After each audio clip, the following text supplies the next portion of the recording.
Okay, so we're here today to talk about your EVOS data and your EOC data. I shared the PowerPoint with you about how to analyze your data that is going to accompany this particular planning data meeting.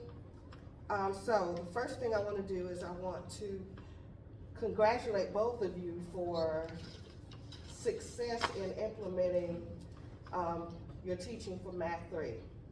What you did and the gains that you made with your students was absolutely mind-blowing. So thank you for fidelity in teaching, okay? So it was good to see all of your faces whenever you walked in. It was like, it's cold. What'd I get? And the healthy competition that was going on between all of Yeah, you. I didn't slash his tires yet. No. Even though he beat me. Don't slash his No, I tires, didn't. You please. got me most of the time, Mr. Mason. No, you got me the last 2 days. I was coming for a little. I get you next year. You'll get me this. You'll get me. Okay, so I know that Mr. McGirt provided each of you with your class results as they came in, and he gave you your domain performance against the state average, as well as Mr. Suggs provided you with your EVOS list of predictions. With predictions on what you were going to, what your students were supposed to make. So we're gonna unpack the questions for EOC and EVOS analysis. So I'm gonna give each of you a form to guide your work. Mr. Blue, if you could go and make 3 copies of that. Okay. You got yours? Okay. Do you have an extra one? No, that's exit tickets. Okay. Oh, I got these No, two. you want the EOC data. I've got it. Okay.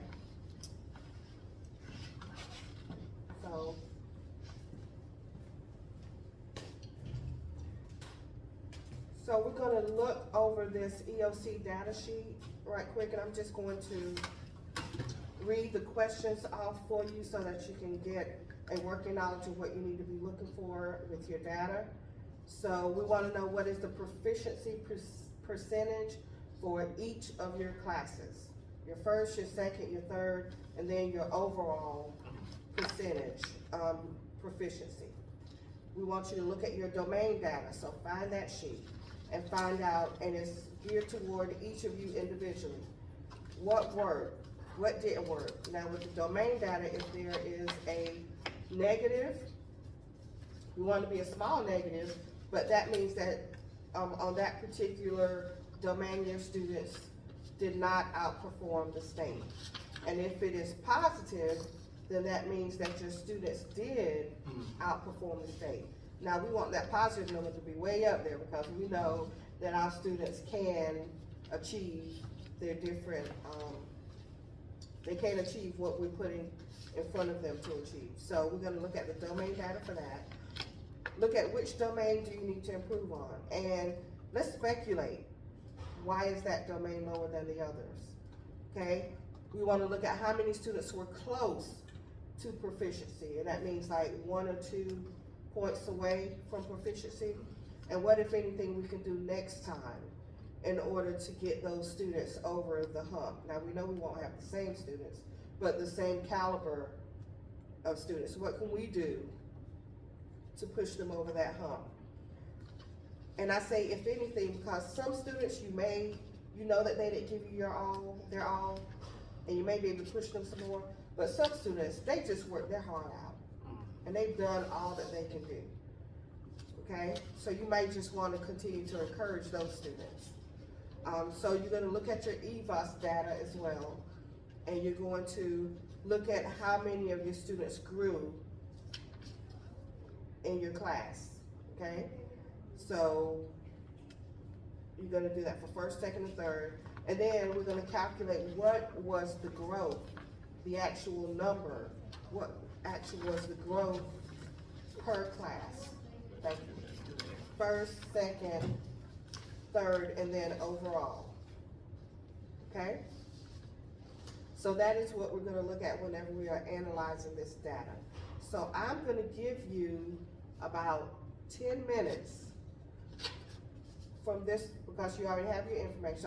I'm gonna give you about 10 minutes in order to complete this form with what you have. So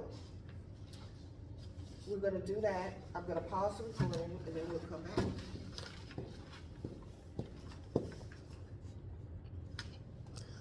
Okay, so from your data, and I know you're still working, what was your proficiency overall? What was yours, Mr. Reed? Overall, 62.3.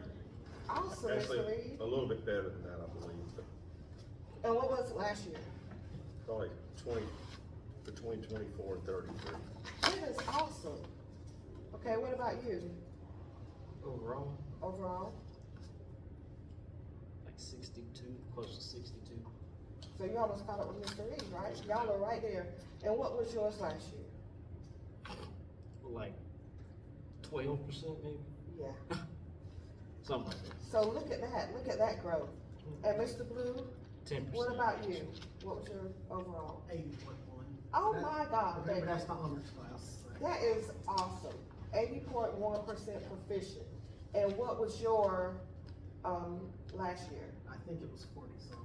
40 something. It might have been 30 something. And that was, we were even happy with that last year because that was up from what we had done previously. So we can see that y'all made tremendous gains with your students. So what domain was lowest? We know across the board it was Statistics. one. Statistics and probability. And why is that? Why was it the lowest? Not enough time to teach it. Not enough time to teach it. So why do we sacrifice statistics and probability? Because there's only maybe, it's not a big percentage of the test. Very good. It's only It's like- not a big percentage of the test, it's only like 8 to 12% Yeah, so it's of not the that. test.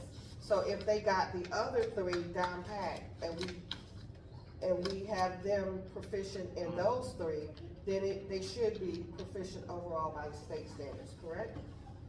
Okay, so Just compare. what about the students who were close? How many students were close for you? Like 1 or 2 points away from passing? I had 2 students. You had how many? Just 2. Just 2? I had 2 students. Okay. What about you, Mr. Reed? I had about 8 who were within 2 points. Okay, Mr. Mason?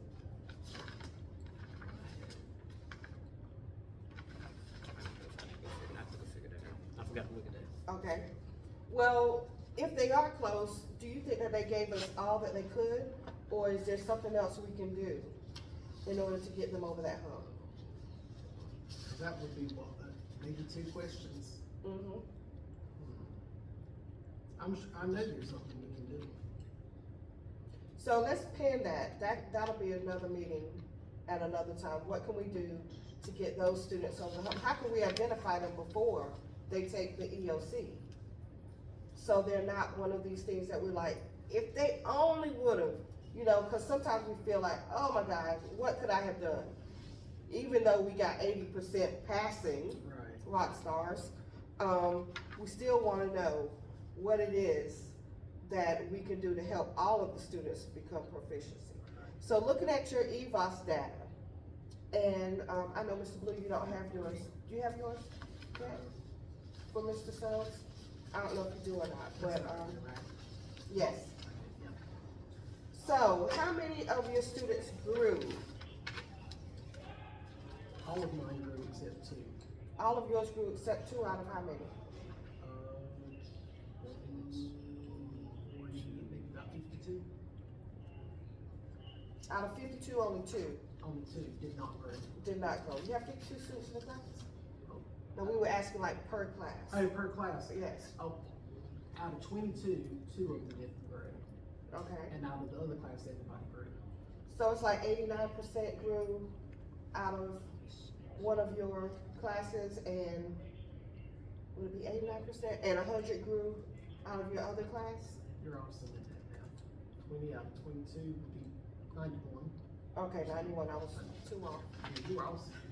You should teach math. I have taught math. So, and the growth per class, did you have any class that did not grow? No, there wasn't a class that did not grow. So, Good afternoon, Bulldogs. So that- These are your afternoon we announcements. just wanna talk about Miracle next steps. Dickerson, please report to the front office at this time. And we Again, will talk about Miracle that Dickerson, after the please report to the front office at this time.